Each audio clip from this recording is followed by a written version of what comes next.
Hello friends, நான் உங்கள் postman. போன வாரம் நம்ம தமிழ்நாட்டில் எண்ணூர் அப்படின்னு ஒரு ஊர் இருக்குங்க. அந்த ஊரில் கோரமண்டல் ஃபேக்ட்ரி அப்படின்னு ஒரு ஃபேக்ட்ரி இருக்கு. ஓகேங்களா? அந்த கோரமண்டல் ஃபேக்ட்ரியிலேருந்து அங்கே பக்கத்தில் ஒரு கடலுக்கும் இடையில பைப் ஒரு லிங்க் இருக்கு. அந்த பைப்பில் அம்மோனியா இருக்குல்ல, அது வெடிச்சு கசியுது, வெளியே எல்லா இடத்துக்கும் பரவுது. இதனால அந்த கடல்ல இருக்கிற மீன்கள்லாம் கொஞ்சம் கொஞ்சமா சாகுது.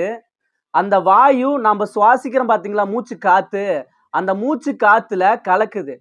அப்படி கலக்கும் பொழுது அங்க இருக்கிற மக்கள்லாம் அதை சுவாசிக்கும் பொழுது மூச்சு திணறல் ஏற்படுது, வயிறு எரியுது, வாமிட் வருது.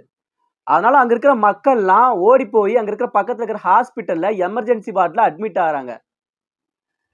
அது மட்டும் இல்லாம சீமான் அவர் என்ன சொல்றாருன்னு பாத்தீங்கன்னா, நாம் தமிழர் கட்சி சீமான் வந்து, எங்களோட ஒரே நிலைப்பாடு இந்த கோரமண்டல் ஃபேக்டரிய தடுத்து நிறுத்துறது மட்டும்தான். இத முழுமையா நீங்க இழுத்து மூடணும்.